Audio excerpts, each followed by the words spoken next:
Deep in the heart of the savannah, where golden grasses swayed with the warm African breeze, lived a honeyguide called Kundi.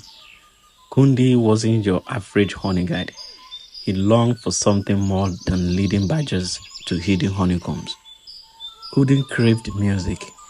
He would spend hours perched on acacia branches, mimicking the calls of birds and the hum of insects, weaving melodies that danced on the wind. One scorching afternoon, as Kundi practiced his song, a shadow fell over him.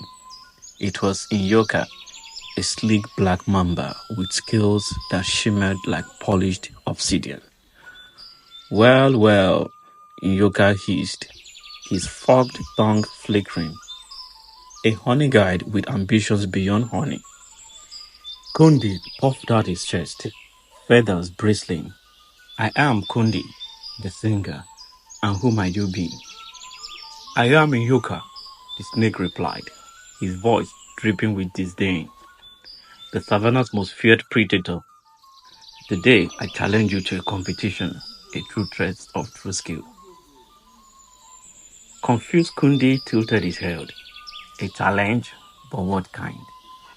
A test of survival, little bird. Inyoka smiled. Whoever gathers the most food before sundown wins. The loser, well, let's just say they become the other's dinner. Kundi knew he wasn't the fastest or the strongest, but giving up wasn't his style. He puffed out his chest and chirped in acceptance. The race began. Inyoka slithered through the tall grass, his keen eyes searching for unsuspecting prey. Kundi, however, took to the skies. He soared above the savannah, scanning the vast landscape for signs of food. He spotted a troop of baboons feasting on termite mounds. But Inyoka, thanks to his speed, would reach them first. Kundi needed a different approach. He spotted a lone zebra, grazing peacefully near a watering hole. Landing on a nearby branch, Kundi unleashed his secret weapon, his song. He sang a melody that mimicked the alarm call of a lion. A predator zebra feared the most. The zebra, startled, bolted away, running straight into a hidden patch of a juicy marula fruit. Kundi swooped down, his tiny beak filling up quickly on the falling fruit. Meanwhile, Inyoka arrived at the termite mound, only to find the baboon scattered and the mound half destroyed, leaving him with only a few stray termites. The sun began its descent, casting long shadows across the savannah. Kundi, his belly full of marula, landed proudly next to Inyoka. The snake, exhausted and frustrated, had barely managed to catch a small lizard. Seeing Kundi's bounty, Inyoka conceded defeat. You win, little bird, he grumbled. Your song may not be as deadly as my venom, but it certainly proved more effective today.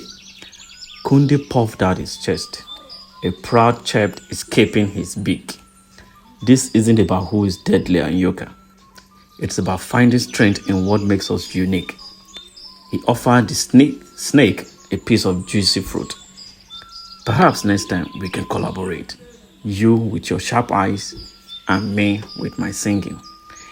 Inyoka, surprised by the gesture, slithered closer and cautiously took the offering. He had to admit, the fruit was delicious. Maybe teamwork wasn't such a bad idea after all.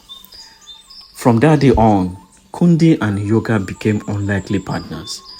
Kundi would use his songs to lure prey to specific locations, while Inyoka, with his quick reflexes, would secure the meal. The savannah witnessed a new kind of competition, one not based on individual strength, but on the power of collaboration. And sometimes, the most unlikely friendships are the ones that lead to sweetest success.